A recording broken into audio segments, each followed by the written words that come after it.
Buenas tardes, ¿cómo están? Bueno, me da mucho gusto que estén aquí. Vamos esta noche a comenzar una nueva tapita, pero ahorita se voy a poner a la opción que quieran, Antiguo Testamento o Nuevo Testamento. Porque prácticamente ya vimos muchas cosas del Antiguo Testamento y no hemos visto prácticamente nada del Nuevo, pero para mí es igual. ¿Por qué? Porque el Antiguo Testamento también nos trae mucha enseñanza que viene plasmada en el Nuevo, pero no sé, también sería importante ver la frescura del Nuevo Testamento. Sobre todo, yo tenía pensado comenzar las cartas de San Pablo, porque San Pablo es una figura importante para nosotros como cristianos, porque gracias a San Pablo es que tenemos todo el orden en sí. El orden que Cristo predicó en sus 4 evangelios, en San Pablo lo desarrolla bastante bien. Toda la teología es evangélica, es decir, todas las cartas de San Pablo están impregnadas de la teología del Evangelio. O sea, prácticamente fue el que le dio forma, porque ni siquiera los evangelistas pudieron tener un orden. Si ustedes se fijan, ni Mateo ni Marcos ni tienen un orden, simplemente van contando lo que se va recordando y a veces repiten cosas, las vuelven a repetir de otra manera. Y San Pablo no, San Pablo va a tener una idea bien clara, un desarrollo del Nuevo Testamento, de toda la doctrina de Cristo, de una manera bien ordenada, bien bonita, ¿verdad?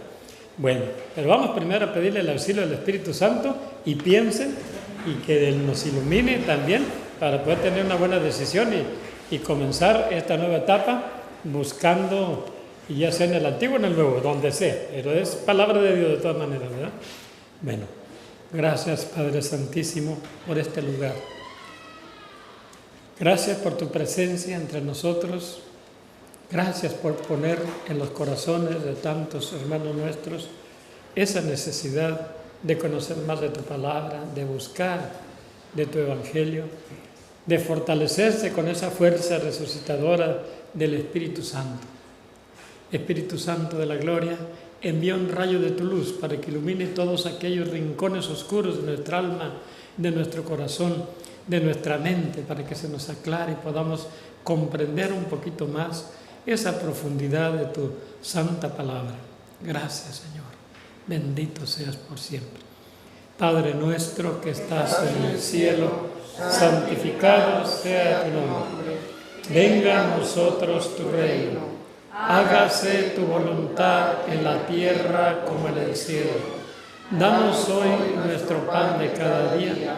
Perdona nuestras ofensas, como también nosotros perdonamos a los que nos ofenden. No nos dejes caer en tentación y líbranos de todo mal. Amén. Dios te salve María, llena eres de gracia.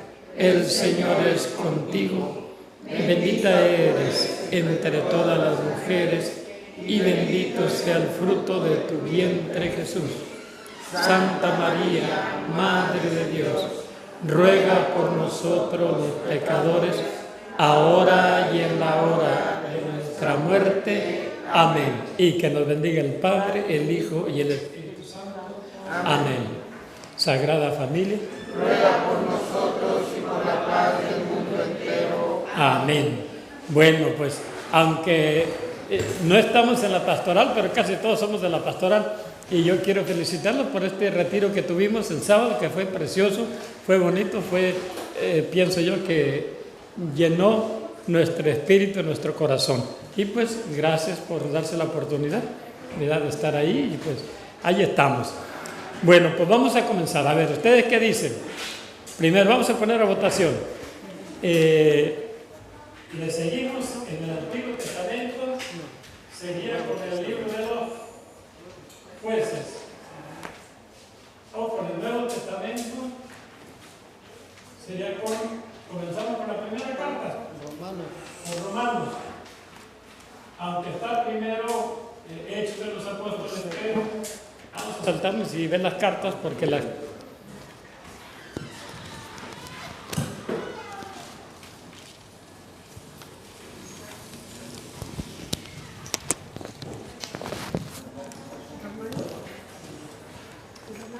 Ay, ya se desarmó, ¿no, mamá?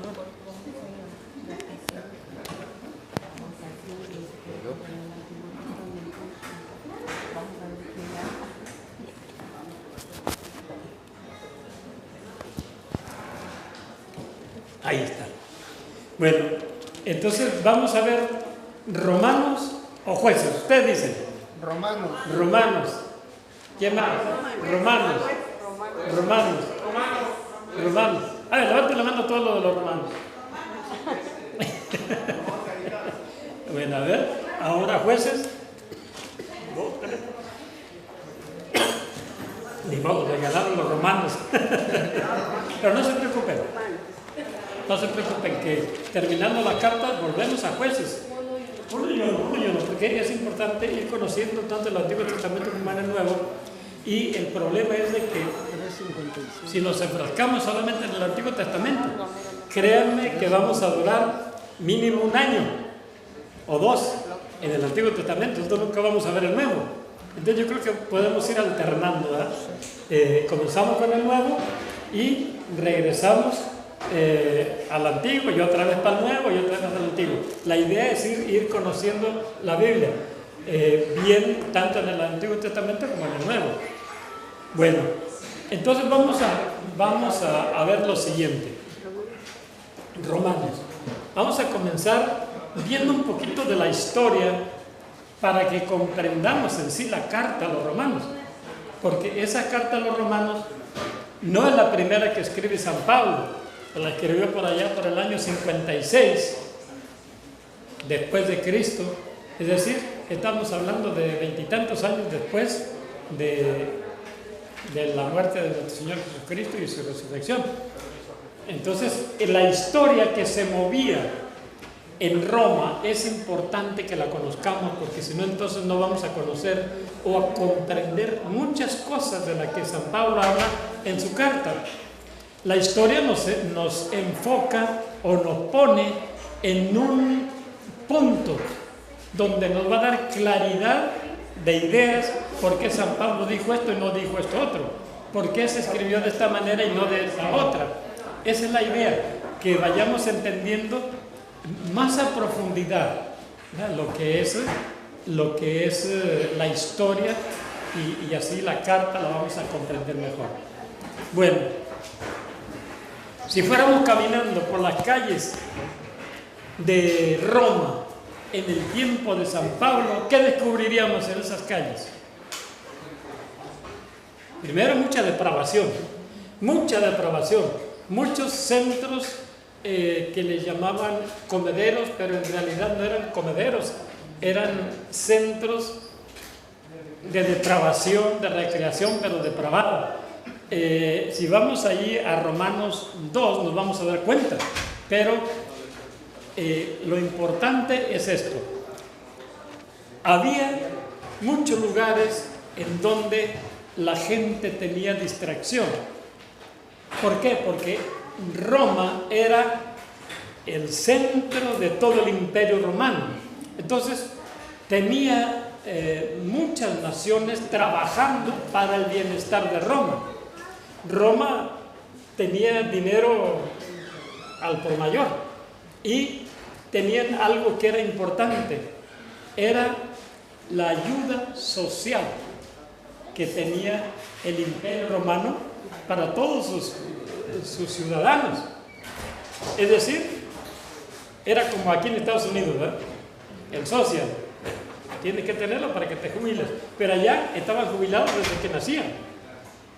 Entonces, ellos vivían de gorra, porque todo el imperio romano trabajaba para ellos. Hasta los judíos trabajaban para ellos. Entonces, ellos se divertían, olvídense. Tenían lugares muy grandes donde tenían banquetes continuos que no paraban, y la gente comía y comía y comía y comía, y tenía ese, para los que les gusta la gula, ahí serían felices, ¿verdad? No paraban de comer. Y cuando ya se llenaban de comer, había lugares donde atrás de donde estaba digamos, las mesas del comedero, había gente que vendía plumas exóticas de pavos, de aves exóticas. Les vendía una pluma para que se la metieran en su boca, vomitaran y volvieran otra vez a sentarse en la mesa, a comer lo que ellos querían. Todo era gratis, todo lo pagaba el Estado, ahí que no había problema. Era algo grandioso para ellos, ¿verdad? Pero era verdaderamente una depravación increíble. No nada más en el comer, en todo. La prostitución era increíblemente grande, y eso fue haciendo que Roma se degradara. Ya en ese entonces Roma iba de caída, iba de picada, aunque era muy fuerte todavía, pero ya iba de picada. Digamos, como ahorita Estados Unidos, ¿verdad? Es muy fuerte, pero ya va de picada. ¿Por qué? Por su manera de vivir, por su manera de gobernar, que es una manera muy lejos de la gente del pueblo, ¿verdad? Bueno, en aquel entonces, esa gente romana, fíjense dónde comenzó su depravación y su caída. Las damas romanas ya no querían deformar su cuerpo con tener hijos. Entonces, ¿qué hacían? Abortaban o simplemente los mataban naciendo. La madre tenía el derecho de matar a su hijo antes de que cumpliera el año, porque antes de que cumpliera el año legalmente todavía no era ni persona ni era nada, simplemente era un producto que había nacido como ahora el LGTB quiere serlo, ¿verdad? Allí comenzó la decaída tremenda de Roma. Comenzaron a no tener ciudadanos romanos, ya no nacían niños. ¿Por qué? Porque primero, la gran mayoría de soldados andaban siempre de campaña, siempre conquistando, y las mujeres estaban solas. Y la mente desocupada piensa mil cosas, ¿verdad? Y no necesariamente cosas buenas, sino cosas malas, cosas perversas. Y una de ellas era no tener hijos. Pero ¿qué fue lo que pasó? Al no tener hijos, se empezó a envejecer la población de Roma. No hay juventud. ¿Y qué hizo Roma? Empezó a contratar soldados pagados. Tanto que después el ejército romano prácticamente ya no era romano. Era un ejército pagado, como ahora el ejército de Estados Unidos. Vayan a ver si hay gringos allí peleando. Hay puro hispano, puro negro, o sea, gente que no es verdaderamente americana o estadounidense, no americanos sí, porque los mexicanos y todos los hispanos pues somos americanos, ¿verdad? Pero estadounidenses. En aquel entonces el ejército prácticamente llegó a ser un ejército que solamente vivía del pago que le daba Roma. Entonces llegó el momento en que ese ejército dice, oye, nosotros somos los que estamos haciendo grande a Roma, pues vamos a acabarnos, vamos a hacer la nuestra. Y fue lo que pasó. El ejército romano mismo fue el que vino y acabó con Roma. ¿Por qué? Porque ya no eran romanos de corazón que defendían la patria, ya no. Ya eran pagados. Eran, como dice el Evangelio, ya no eran pastores, sino eran asalariados. Y ya no les gustó defender una patria que ni siquiera era de ellos, y que además le pagaban no tan bien, ¿verdad? Entonces, ahí fue el decaimiento. Ahora, ¿qué pasó con todo eso? Bueno, como ya Roma no tenía gente joven, ya puro anciano, pues prácticamente fue presa fácil. Fue presa fácil. todos los germanos, todos los que están al norte de Roma, que eran prácticamente donde Roma contrataba a los soldados, fueron los mismos que se escabecharon a Roma, ¿verdad? Bueno, ok. Eso es algo para que más o menos vayamos viendo la historia que se movía en el tiempo en que San Pablo fue a predicar a Roma.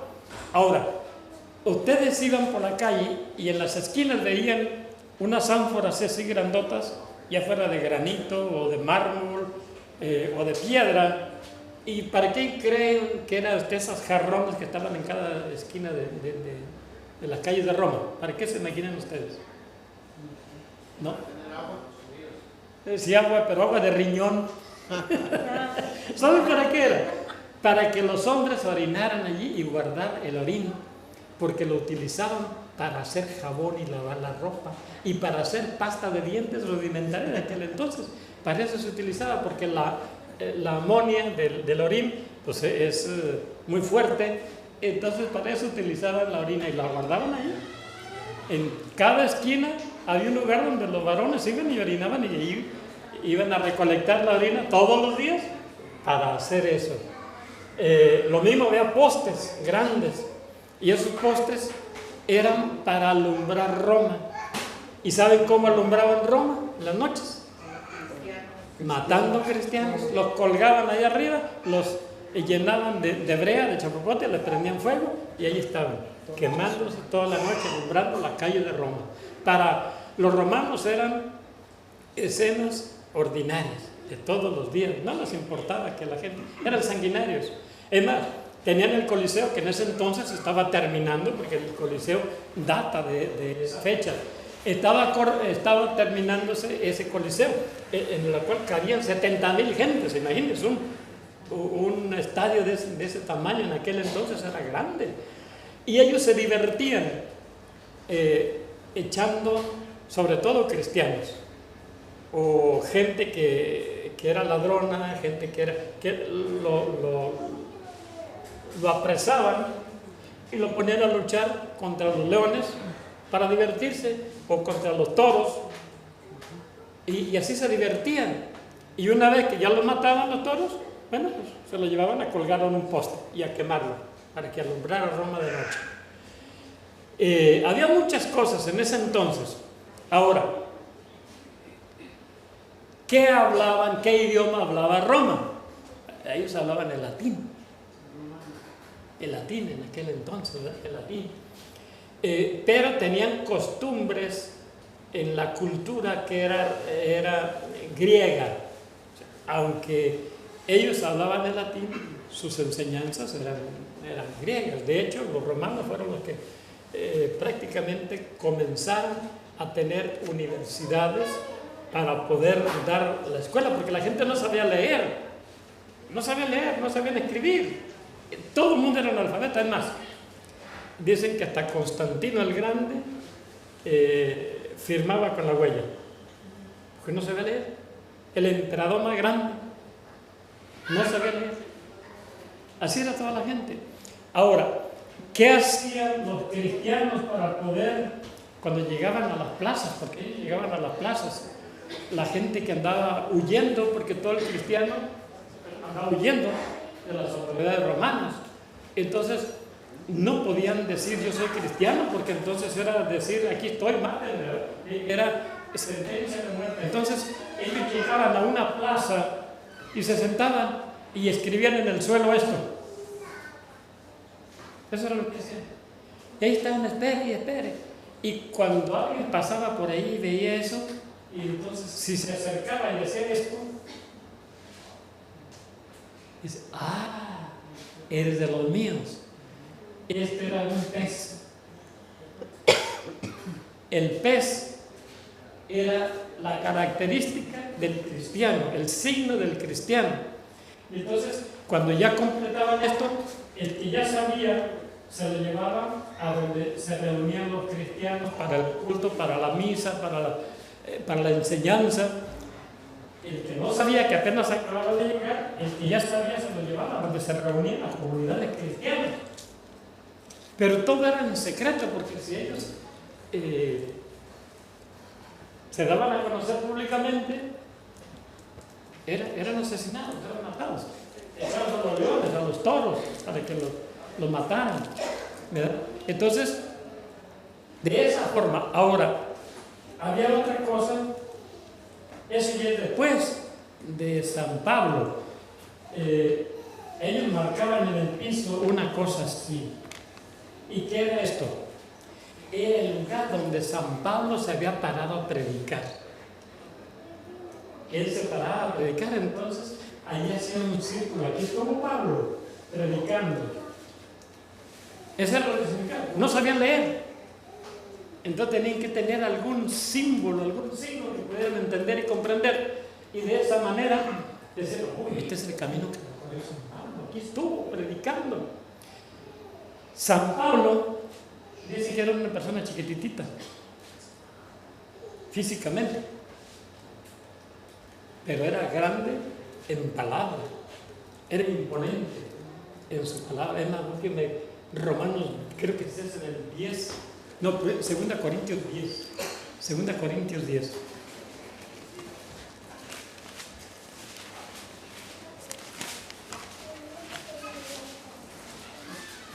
Para que veamos cómo era San Pablo, que a pesar de que era chiquito físicamente, él era grande en su palabra. Romanos, 2 Corintios 10. ¿Qué dice? Soy yo, Pablo, en persona, quien le suplica por la mansedumbre y bondad de Cristo. Ese Pablo tan humilde entre ustedes y tan intrépido cuando está lejos. Ok, humilde mientras está entre la gente, ¿ves? Pero cuando está lejos es intrépido, es valiente, fuerte. ¿Por qué? Bueno, pues nadie le puede dar un chocorazo de lejos, ¿verdad? Solo cuando está entre la gente, él pasa de una manera desapercibida, tranquilo, humilde, sencillo, porque no tiene una presencia imponente. Pero cuando está lejos y escribe, oh Dios mío, qué cosa, ¿verdad? ¿Qué más dice? No me obliguen cuando esté ante ustedes a actuar con autoridad, como estoy decidido y como me atreveré a hacerlo con algunos que piensan que yo no quiero crearme problemas. Humana es mi condición, pero no lo es mi combate. Ahí está. Él sabía que humanamente no era gran cosa, pero el combate que traía él no era terrenal, era grande, era fuerte, era imponente, era penetrante. Nuestras armas no son las humanas, pero tienen la fuerza de Dios para destruir fortalezas. Ahí está. Con eso basta. Él sabe que físicamente no es gran cosa, es más, lo bajaron por unas ¿cómo se llama? Barras enormes, grandísimas, lo bajaron con una cuerdita hasta el piso. Señor de que no pesaba gran cosa, ¿verdad? En una canasta lo echaron, imagínense. No creen que era un canastón, no, una canasta. Ahí cupo, lo bajaron hasta el piso para que huyera, ¿verdad?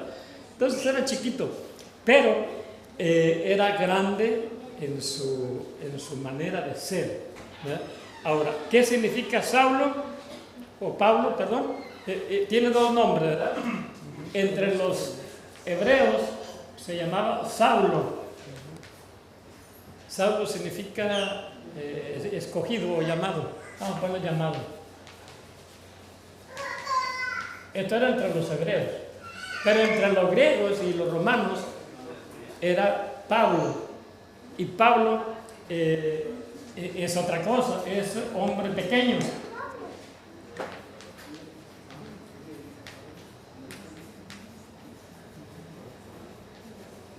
O sea, él mismo decidió llamarse Pablo, porque él era chiquito, entonces yo soy un hombre pequeño. Y cuando digo que soy pequeño, es Pablo. Eso significa Pablo, pequeño, ¿verdad? Entonces, estamos viendo que San Pablo, a pesar de su estatura tan chiquita, tenía una fuerza grande en la palabra. ¿Y por qué? Él era de Tarso de Cilicia, Tarso de Cilicia. Esto significa tarso de las cabras, para ella.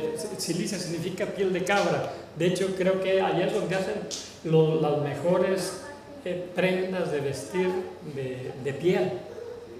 De eso es donde vienen los mejores zapatos hechos con piel de cabra. Es importante desde entonces.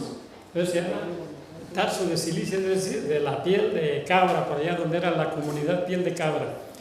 Y él era ciudadano romano, aunque era judío, pero era ciudadano romano. ¿Por qué? Porque sus papás eran servidores de Roma, y todo el que era servidor de Roma le daban el título de romano, porque era fiel al imperio.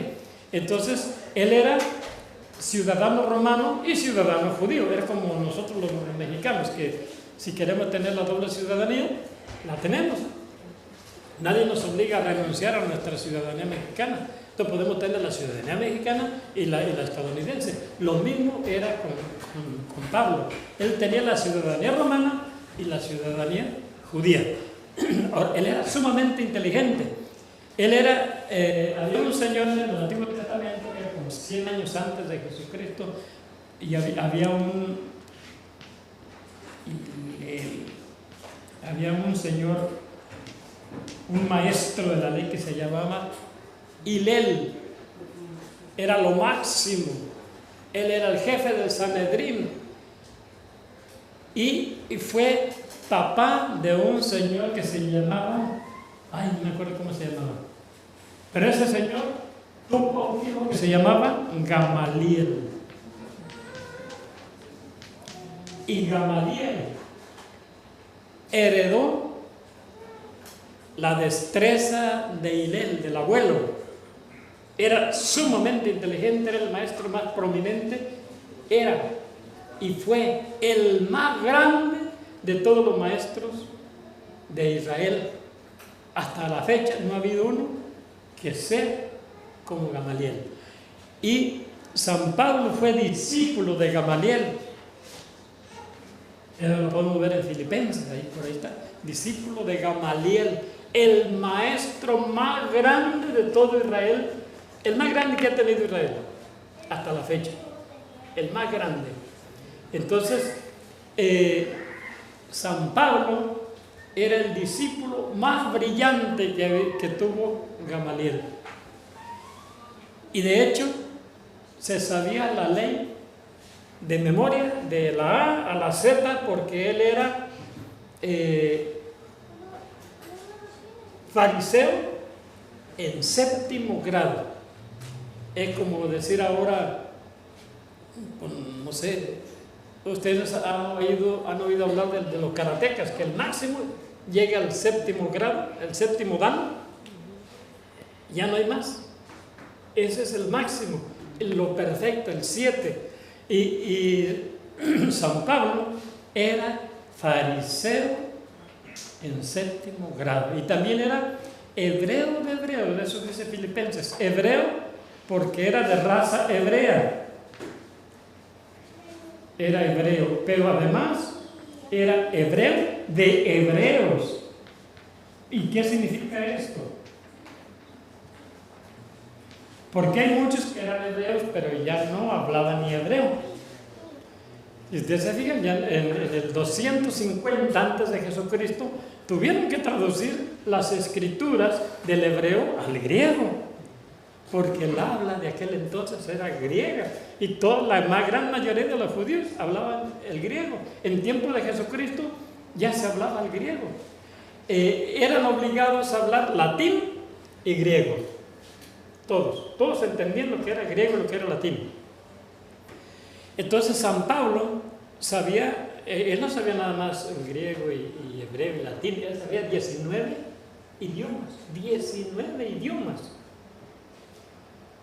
Era una persona sumamente culta, que se conocía la ley judía al revés y al derecho, hasta dormido la repetía, porque se la sabía de memoria. Por eso él dice, yo soy hebreo porque soy hijo o descendiente de Benjamín.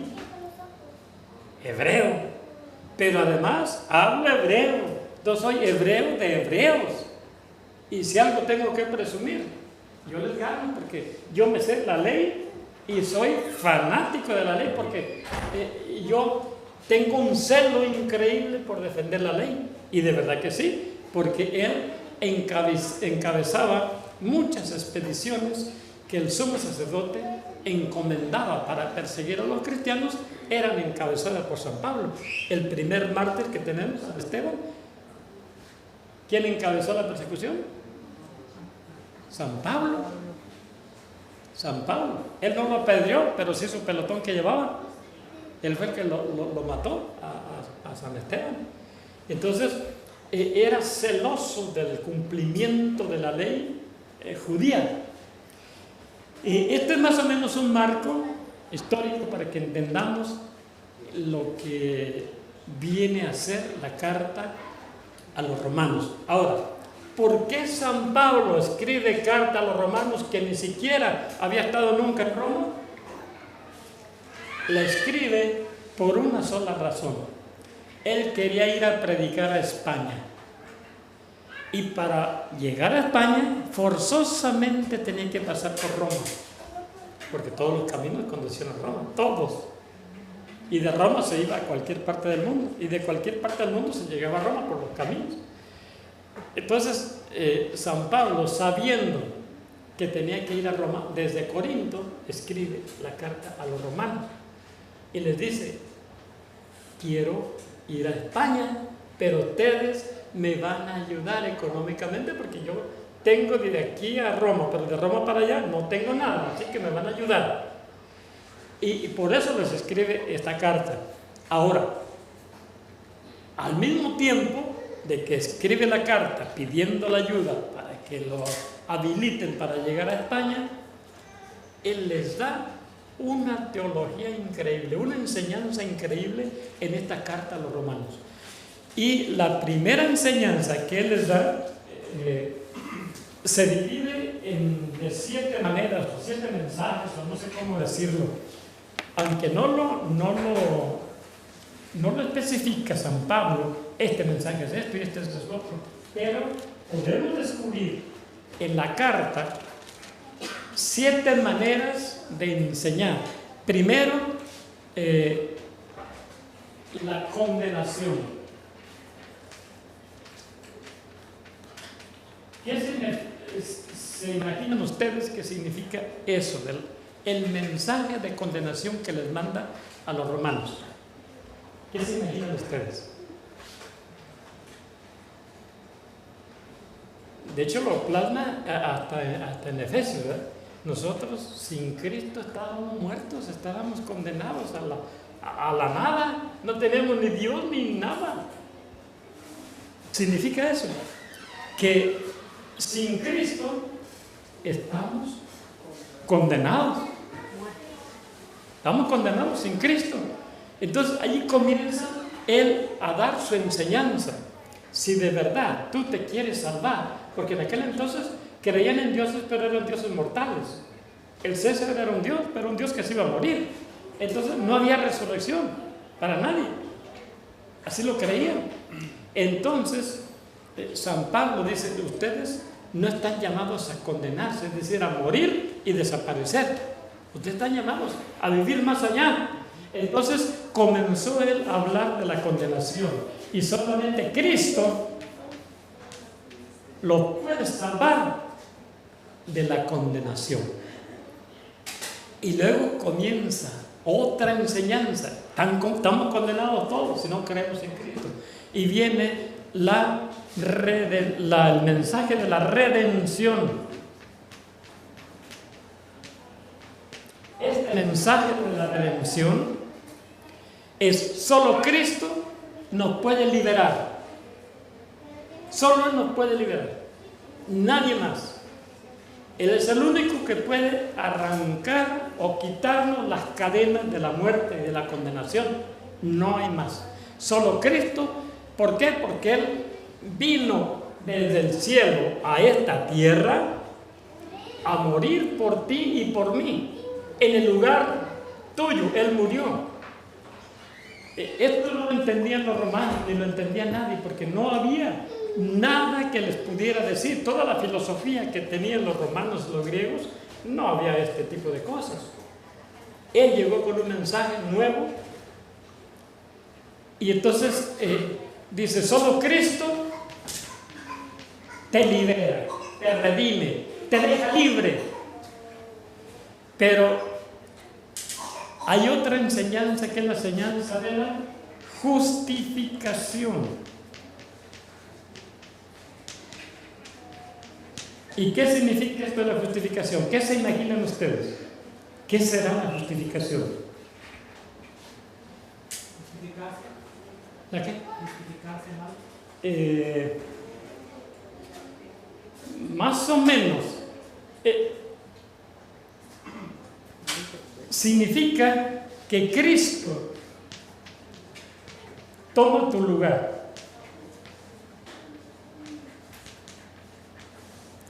No te libera de la culpa, tú sigues siendo culpable. La justificación significa que nos perdonan aunque seamos culpables. Es decir, el castigo que tú mereces por ofender a Dios, no lo vas a pagar tú. ¿Quién lo va a pagar? Cristo. Él justificó lo tuyo. Es como cuando tú faltas a la escuela. Tienes que llevar una justificación, ¿verdad? Pero el que lleve la justificación no significa que no faltaste. Faltaste a la escuela, pero justificas por qué faltaste. Entonces, la teología o la enseñanza de la justificación de San Pablo significa eso, que nosotros todos somos culpables, todos somos condenados y necesitamos redimirnos, ser redimidos y necesitamos justificación de nuestra mala conducta, de nuestra vida pecaminosa. Pero nosotros merecemos la cruz, nosotros merecemos la muerte, nosotros merecemos la cárcel, nosotros merecemos el castigo. Pero Cristo dice, no. Aquí el que va a pagar eso soy yo. Él no puede pagar una cosa que es infinita, pero yo sí, porque yo soy Dios. Entonces, Cristo toma nuestro lugar en la cruz. Para que yo no sea crucificado, se crucifica Cristo. Me justificó, aunque sigo siendo culpable. Pero tuve un perdón, por decir así, una justificación, y ya no voy a subir a la cruz para morir por mi pecado. Por eso dice ahí en la misma carta a los romanos que el pago del pecado es muerte, pero Cristo me justifica para que no muera yo. Pero esa justificación no me quita la culpabilidad de mi pecado. No sé si me está dando a entender, es un poquito complicado. Aunque quedé justificado ante los ojos de Dios, ya Dios no me va a castigar, pero Él sabe que yo soy culpable. Es como decir, bueno, ok, pásale al cielo, ya Cristo pagó tu deuda. Eres culpable, pero Cristo pagó por ti. Órale, éntrale. Esa es más o menos la enseñanza que trae la carta a los romanos sobre la justificación. El otro, la enseñanza de la resurrección.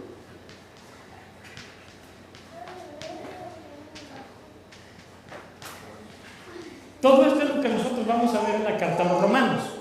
Todo eso. La resurrección, es más, está por ahí desde el capítulo 5, 6, 7, donde nos habla que nosotros al morir, cuando aceptamos a Cristo, aceptamos su muerte y aceptamos su resurrección. Entonces dice que con el bautismo se acepta a Cristo, y al aceptar a Cristo acepto su muerte y acepto su resurrección. Entonces he muerto con Cristo porque Él murió por mí, pero yo ya morí porque para eso murió Cristo.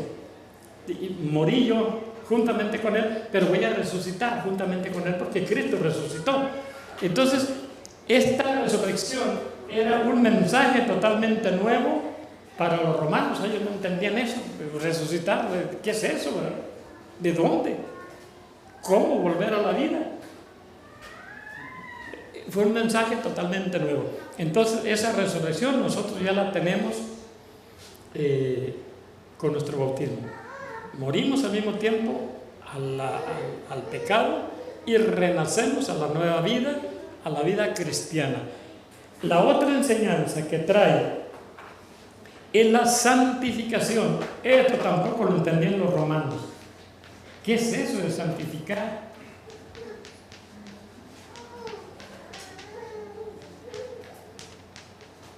La santificación. O sea, Cristo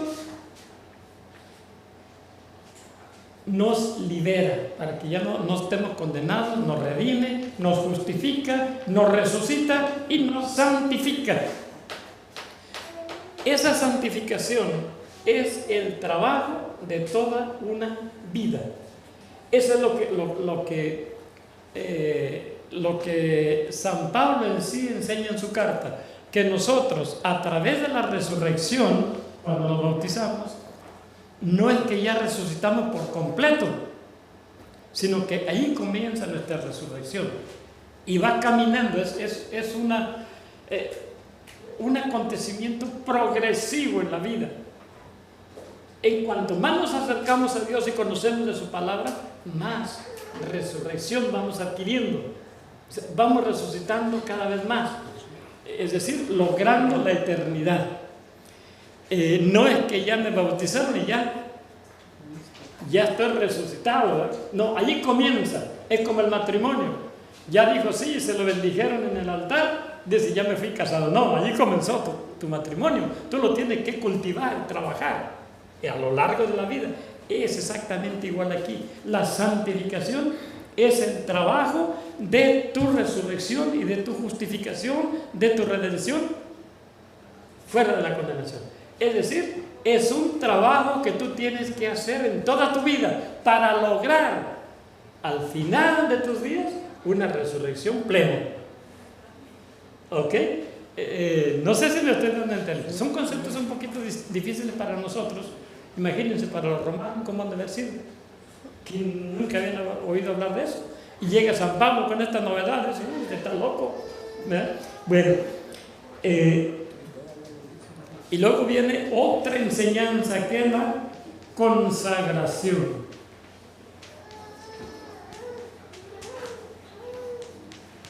O sea, porque no nada más hay que ser redimido, justificado, resucitado, santificado, sino también hay que consagrarse, apartarse totalmente para Dios.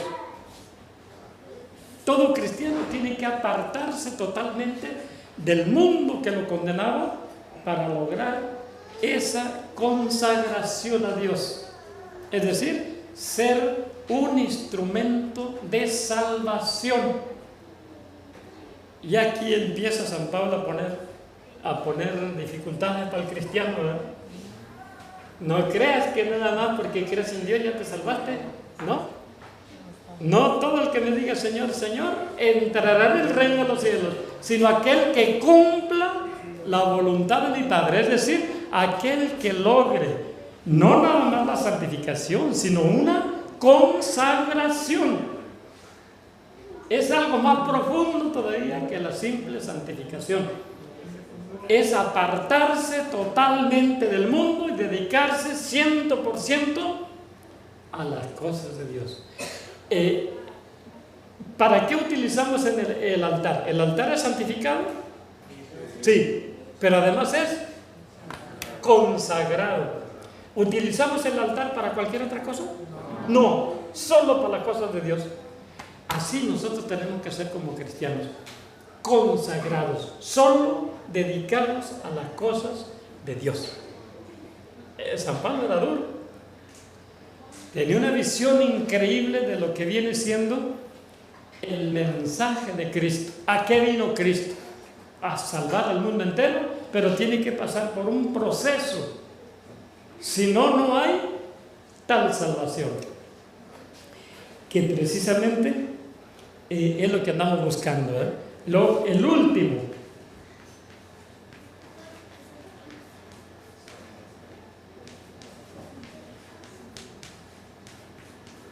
lo último del mensaje de esta carta es la glorificación. ¿Queremos alcanzar la glorificación con Cristo? Pues tenemos que pasar todo ese proceso. No sé cuántos son, 2, 4, 6, 7.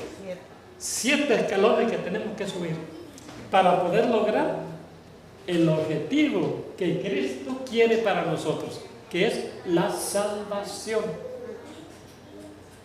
Porque la salvación comienza desde que te das cuenta que eres un condenado y entonces aceptas ser redimido por Cristo, justificado por Él y resucitado por el bautismo y santificado por tus acciones y consagrado en tu vida diaria, y entonces vendrá la glorificación. Esa glorificación viene hasta el último, ¿verdad?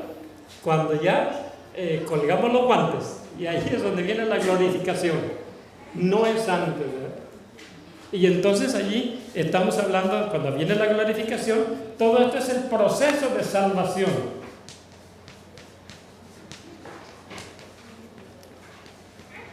Todo esto no es otra cosa más que un proceso de una vida diaria buscando la salvación. Y él le dio mucha claridad a lo que dice Mateo 7:21 en adelante, donde dice que en aquel día, vamos a leerlo para que entendamos por qué San Pablo tenía tan claro ese mensaje de Jesucristo y lo fue plasmando en todas sus cartas. Mateo 7, del 21 en adelante.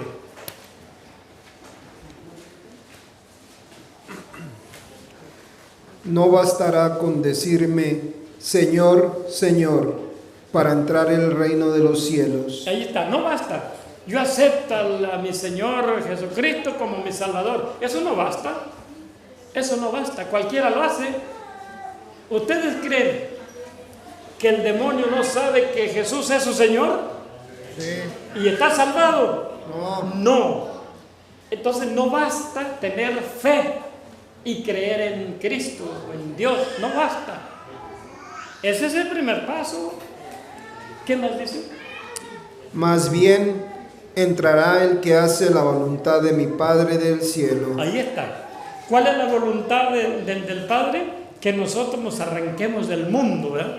Y que aceptemos la redención de Cristo y que aceptemos que Cristo nos justificó en la cruz y que resucitamos juntamente con Él, y entonces con esa convicción comenzamos nuestra santificación y nuestra consagración para alcanzar la glorificación. Entonces no todo el que me diga Señor, Señor entrará en el reino de los cielos, sino aquel que cumpla la voluntad de mi Padre. ¿Qué más?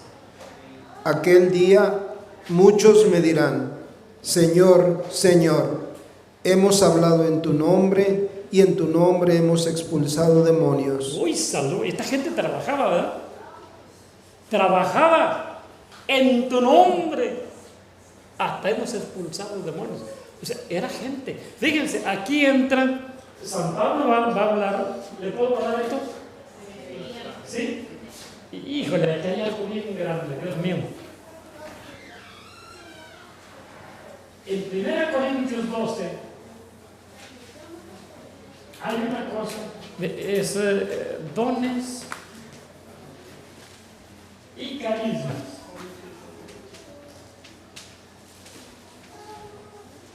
Dones y carismas. ¿Ustedes creen que los dones y carismas nos pueden salvar? No. Habrá gente que resucita muertos, habrá gente que expulsa demonios, que tiene una capacidad de profetizar increíble, pero si no pasa todo ese proceso de justificación, santificación y todo eso, no va a funcionar. Estos que están aquí era gente que se dedicaba a predicar, ¿o no? Sí. Se dedicaba a profetizar. Y además tenía unos dones y unos carismas increíbles. Hasta expulsaban demonios.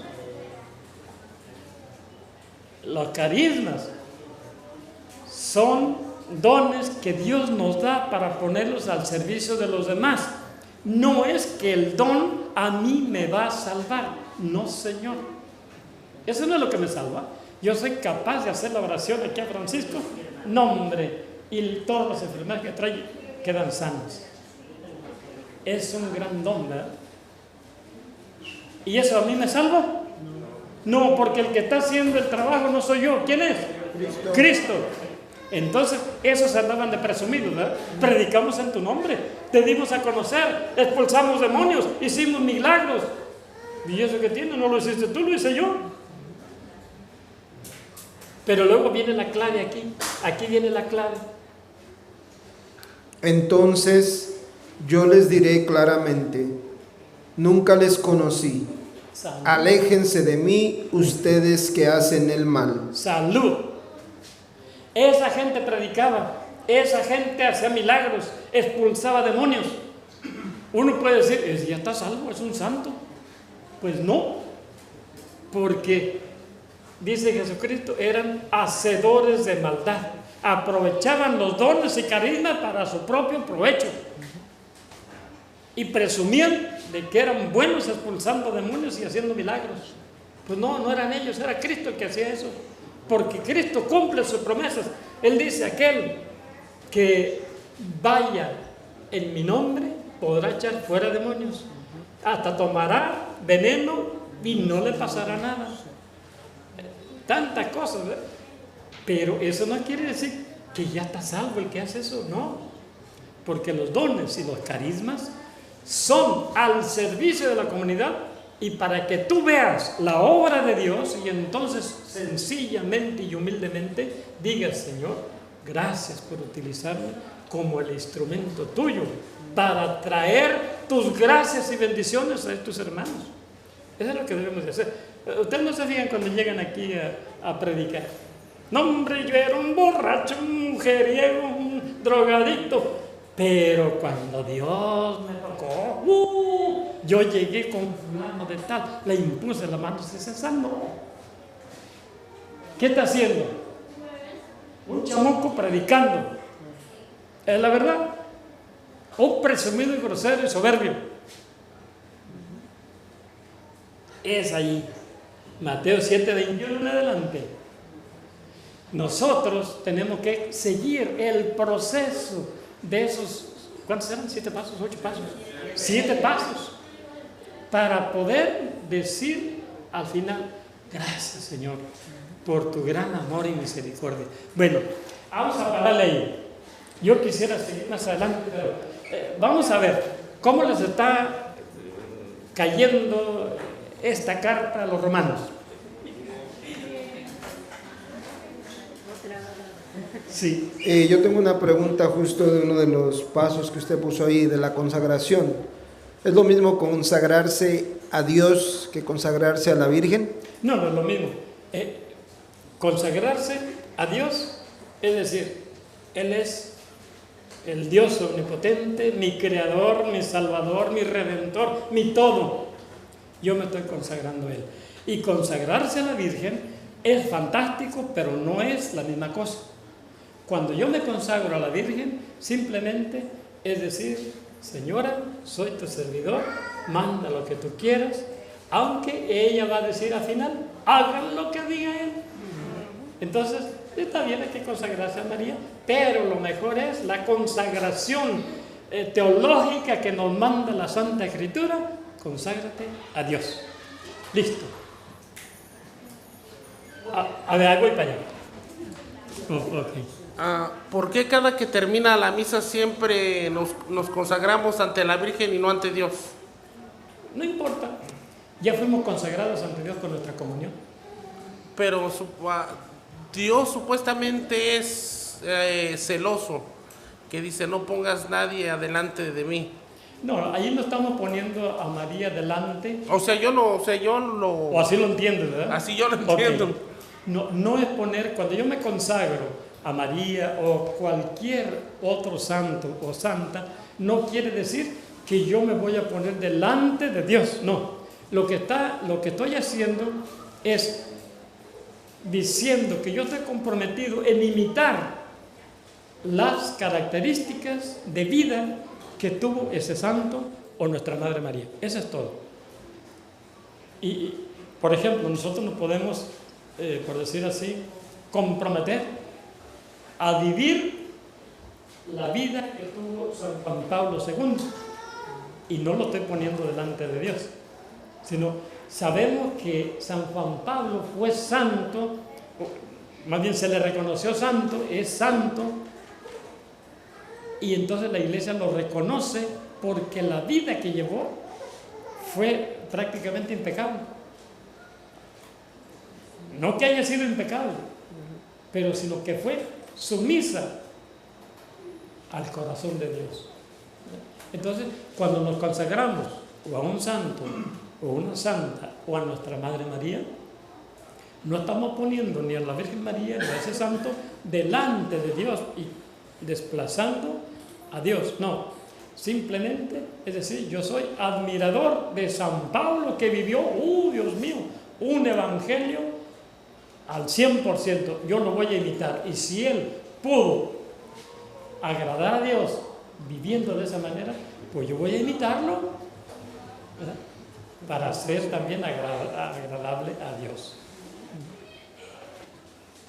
¿Alguien más? Una pregunta, don Cooper. Ajá. ¿Por qué los hermanos separados se refieren a la iglesia la ramera?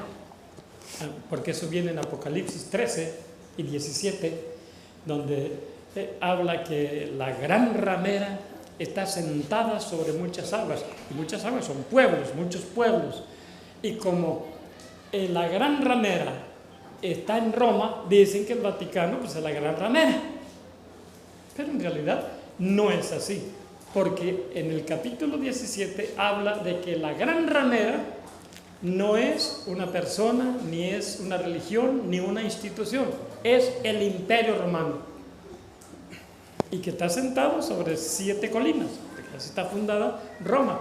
Pero ojo, también Jerusalén está fundada sobre 7 colinas.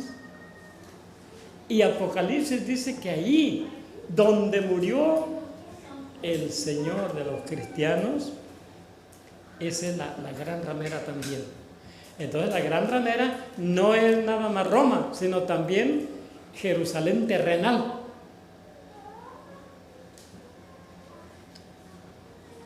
Eso a lo mejor no lo habíamos escuchado nunca, pero así es. Porque también el imperio, digamos, judío era casi lo mismo que Roma. Porque estaban vendidos a Roma. Porque le sacaban jugo a Roma. Le decían, recogimos tanto, pero se quedaban con una buena tajada, ¿verdad? Entonces, y se coludieron las autoridades judías con las autoridades romanas. Entonces, la gran ramera no nada más es Roma, sino también Jerusalén del tiempo de Jesucristo. Pero gracias. No es la Iglesia Católica, porque claramente lo dice la Escritura. No es una institución, una religión, no, es una gran ciudad. Francisco. Nada más para retomar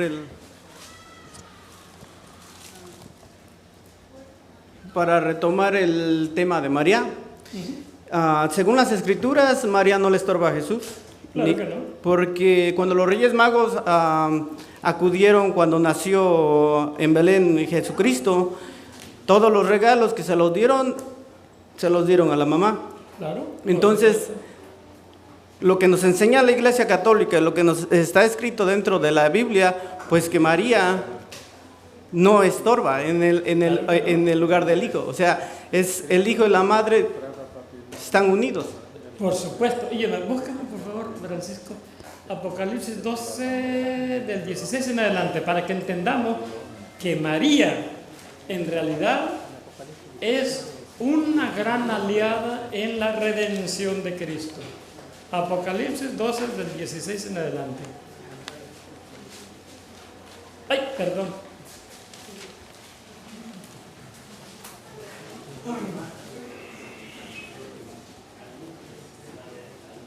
Apocalipsis 12, del 16 en adelante. Del 15. O del 15, para que lo comprendamos mejor.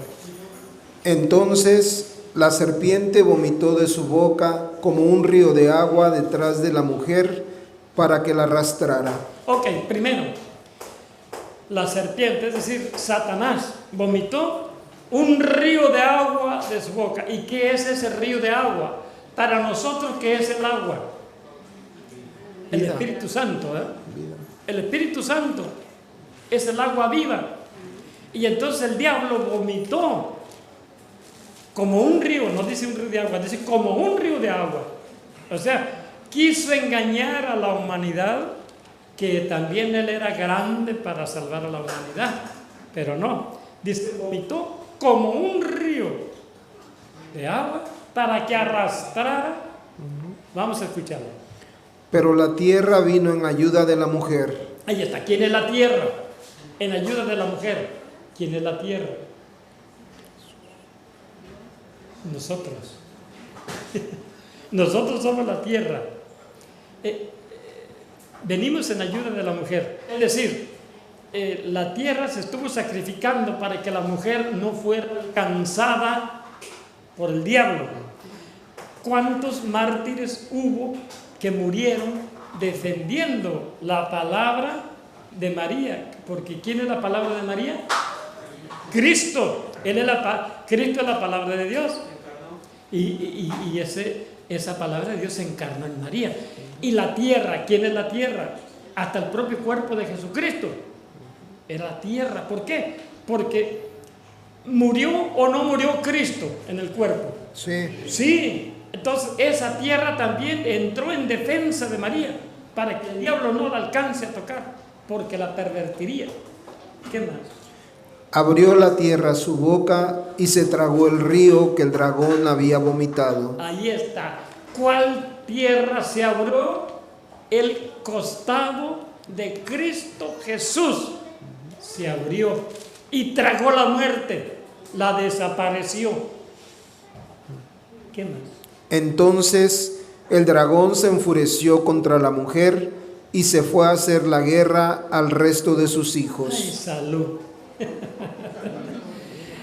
Imagínense, después de que el diablo estaba feliz que había vencido a Cristo y se dio cuenta que resucitó, cómo se puso de furioso. Porque la resurrección de Cristo es la garantía de la resurrección tuya y mía. Eso dice San Pablo. Si no creemos en la resurrección, vana es nuestra fe.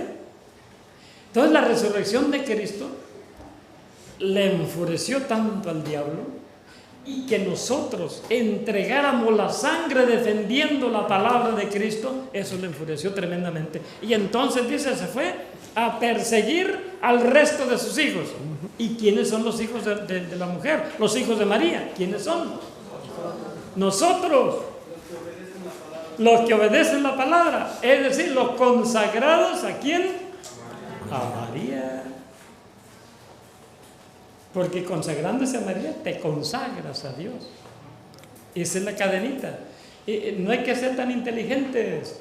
Dios en el cielo decidió venir a visitar al hombre. ¿Y cuál fue el camino que tomó para visitarnos? María. María. ¿Y por dónde tenemos que ir nosotros? Por María, pues es el camino que va y viene. Pues no hay que ser tan inteligentes, sino simplemente hay que creer en la palabra de Dios y se acabó. ¿Qué más decir? Es decir, a los que observan los mandamientos de Dios y guardan el mensaje de Jesús. Ya está. Los que guardan los mandamientos de Dios y el mensaje de Jesús son los hijos de María. Punto. Así que el que no acepte a María como madre no puede ir a Jesús ni ir al Padre. Porque todo el que va al Padre va por Jesús, pero el que va a Jesús es por María. Así que tenemos una encrucijada muy fea para los hermanos separados, pero nosotros podemos llevarles el mensaje de salvación. Es que no están perdidos, no están perdidos, tienen esperanza. ¿En quién? En nosotros. Uy, bonita esperanza, ¿verdad? No, hay que ser positivos, ¿verdad? Hay que ser positivos, que sí vamos a ir.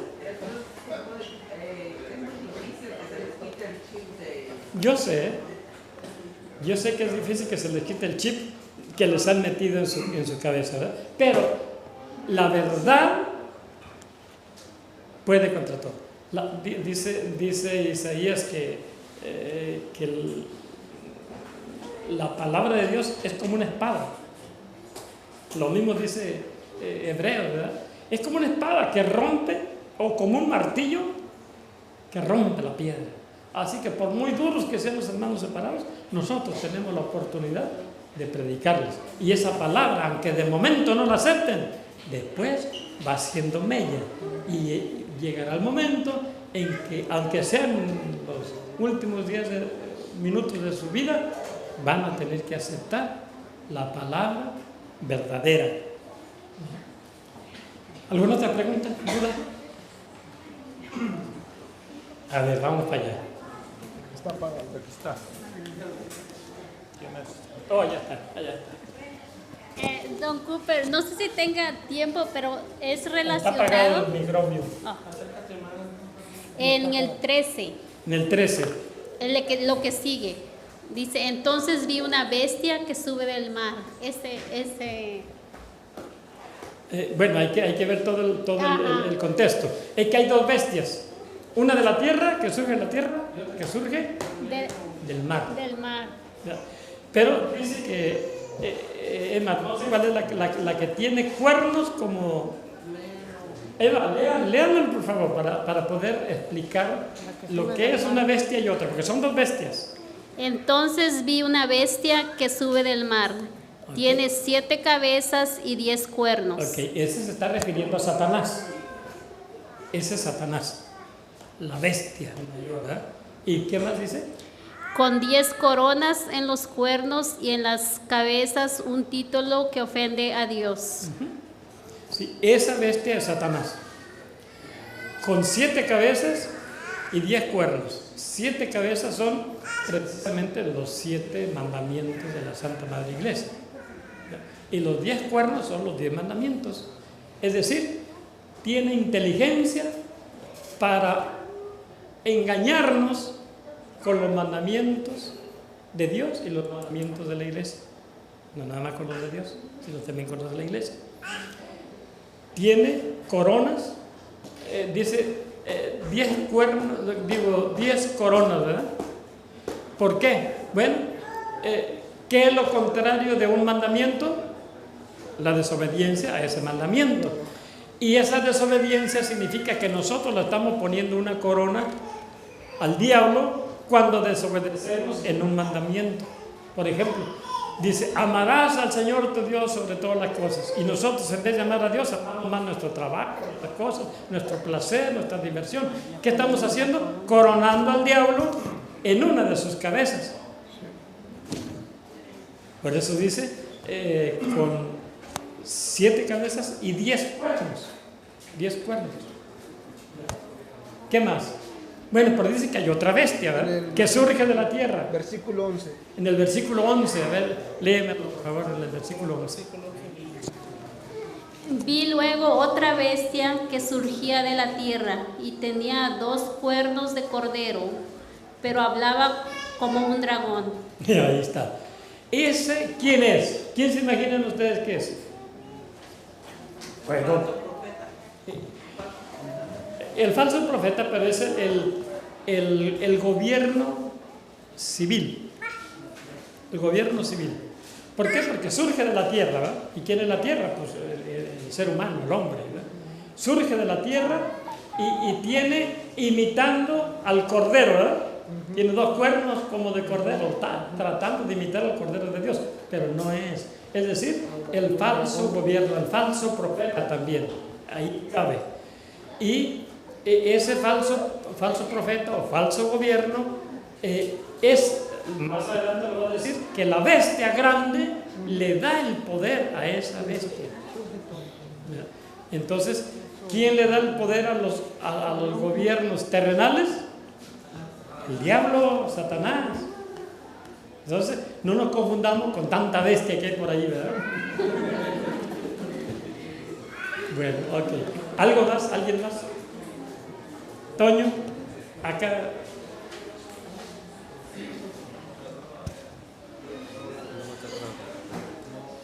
Bueno, don Cooper, yo creo que, como dice usted, consagrarse a la Virgen es como consagrarse a cualquier ministerio, vocación, Porque, como dice usted, si no hacemos lo que Dios nos dice, estamos en contra de lo que estamos o parecemos hacer o servir. Realmente consagrarse es consagrarse también a lo mismo, o sea, a un ministerio, a la pastoral, a algo que tenga que ver con la iglesia, ¿no?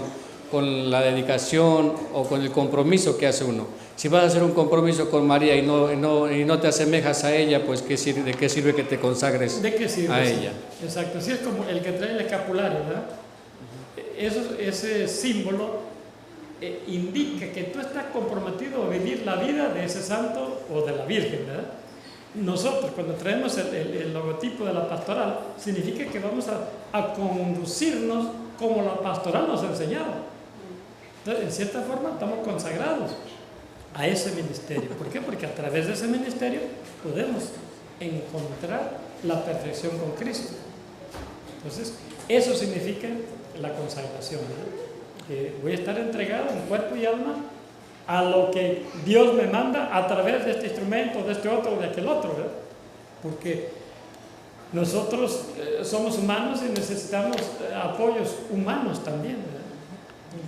Por ejemplo, el escapulario, ¿verdad? Cuando muchos se lo pone el escapulario de la Virgen del Carmen, también, de hecho, se lo pone uno para que supuestamente cuando llegues al cielo o ¿cómo se llama? Al juicio, tengas por lo menos la protección de la Virgen María, pero eso requiere también compromiso, o sea, no nomás por si yo me lo pongo, pero vivo como se me antoja, imagínense, pues a que yo traiga 1000 escapularios, llegando allá, mira, quítate eso, no te sirvió de nada, porque no estás apoyando lo que tú estás diciendo, es decir, estás viviendo de una manera distinta a la que dices creer, ¿verdad? Ese es el problema. ¿Alguien más? Y si no le paramos. ¿No por saber más o menos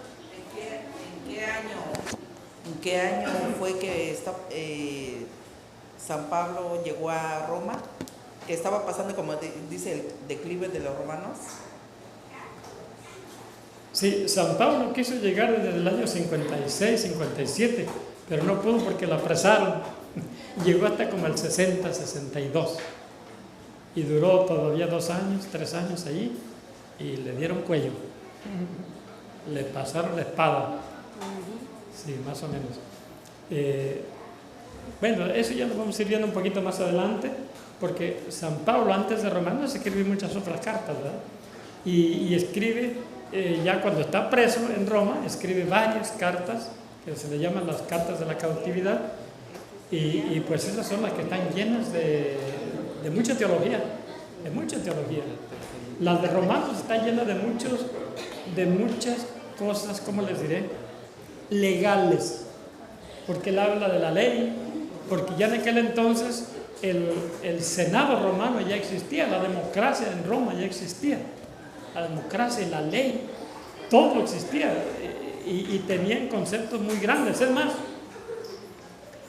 para que se den una idea, las leyes romanas decían que el papá era el dueño de la esposa, de los hijos, de los nietos y de las nueras. Así decía la ley. Y si al papá no le gustaba una nuera que consiguió su hijo, la podía vender como esclava. Ya existía todo ese tipo de legalismo, ¿verdad? Entonces San Pablo, cuando llega a Roma, se encuentra con todo eso, y él ya lo sabía, porque él era estudiosísimo, porque no crean que no estudiaba la ley romana, porque en el Sanedrín eran obligados a estudiar la legislación del pueblo que los había conquistado. ¿Y quién eran los que los habían conquistado? Roma. Entonces él conocía la ley romana. Por eso cuando habla en la carta a los romanos, que la vamos a ir leyendo, pues vamos a entender muchas cosas legales que él habla. Ahí lo vamos a entender. Bueno, ¿alguien más? Y si no, ahí le paramos. ¿Ya? Ojalá que les haya gustado la introducción, lo podemos entender ya cuando estemos en vivo en la carta, ¿verdad? Bueno, ok, pues vamos a darle gracias a nuestro Padre Dios. Y recuerden que el próximo martes es el último martes. Mañana,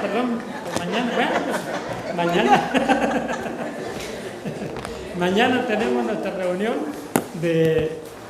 de la pastoral familiar, la reunión general, primero, segundo, tercer nivel, y hasta los viejitos que ya no están en la pastoral también pueden venir, ¿verdad?